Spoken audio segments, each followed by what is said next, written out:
Somebody.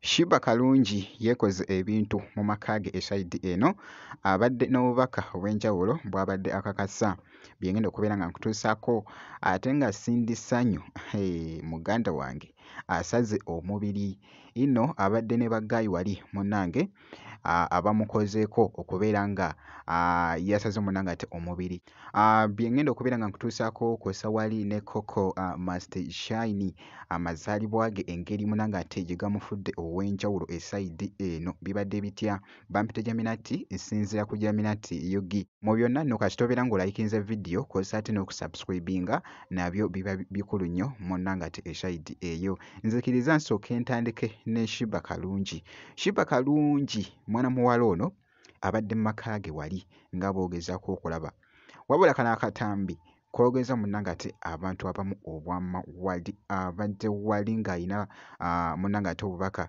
Somebody,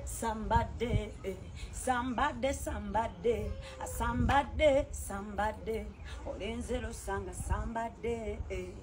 She says my body must kill a man, of course. What's up everybody? Shiba Kalungi aka Swag Mama. Eranga mbaita mwenda 22 November ku Sunset Garden Jakana Ematuga. Temusubwa mbakubo muziki paka kumacha.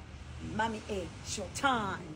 Nkugambye wali abadde ayaka kye bayita okwaka esayidi awo jjukira nti nno nga bw'owulidde munnange ne show gy'abadde akakasa esayidi awo jjukira nti nno nakusuubiza ne kugamba nti nja kubanga nkuwa update yonna enaaba efaayo naye ng'omulengedde munnange ate mwana muwala omulengedde bulungi munnange ate Shiba Kalungi ku sayidi y'emu n'enkyekingakokko ne ku Sindi Ssanyu. Sindi Ssanyu nno wenkoledde vidiyo eno nga yasimbudde dda wali munnange ate mu Amsterdam esayidi wali agenda kubeera nga abakuba munnange ate omuziki emitala w'amayanja eyo naye nga ku sayidi y'emu mwana muwala ono ennaku zino ndabyekoko obutambi obw'enjawulo ng'avaayoko n'ayogera munnange engeri gy'asazeemu omubiri gwe esayidi eno kakati nno waliwo baggaayi bali baggaayi bo baneewunyisizza nnyo waliwo akatambi kendabye kubanga bo nga bw'owulira munnange ate nkutegeeza baggaayi bano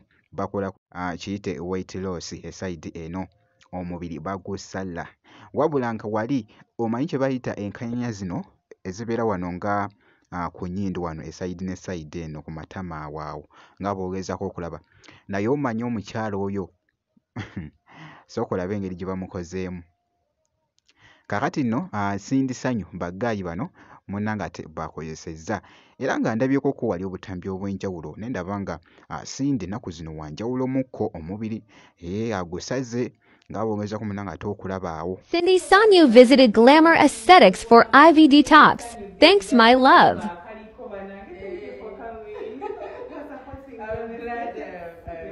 So today I'm at Glamour Aesthetics and I'm going to do a detox treatment.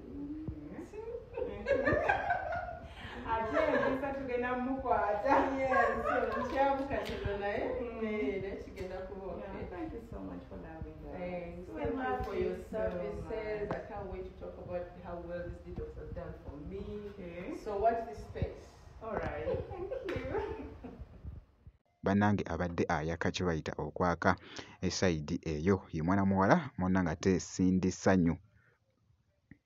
Byebyo nno munnange ate ebikyagenda mu maaso okutambula ku Sindi Ssanyu nja kubeera nga nkuwa update yonna enaaba efaayo ku sayidi y'emu amazaalibwa ga Coco Master Shine. Oh my God mwana muwala bannange muwala wa Mooti omubalanguzi munnange esayidi eno leero gabadde mazaalibwa ge naye actually eyabadde ku kamera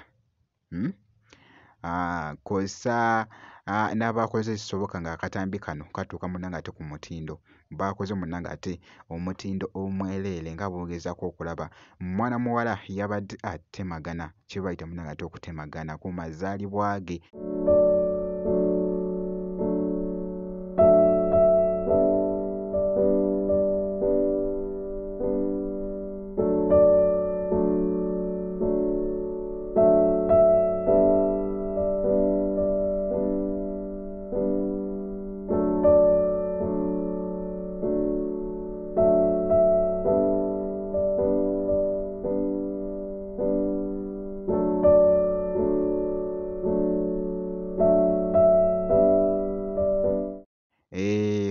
kakati nno wano ku Jaminati Yogi Coco Must Shine tumuwagaliza munanga ati amazaalibwa amalungi esayidi ku myaka gye agasseko munanga ati omwaka omulala esayidi eyo ye Coco Must Shine esayidi awo bwenti nno era nga bwe mukyekinzeeko kw'ossa n'ebyo ebifaananyi nabyo bibadde bikutte akati ku Instagram kw'ossa ne ku Facebook eside eyo okwetooloola wali munnanga ate ku mukutu ogwa TikTok bwenti nno munnanga ate bwe nkoze gwe kasitobera ng'osubscribinze ebisigadde byonna munnanga ate biturekere.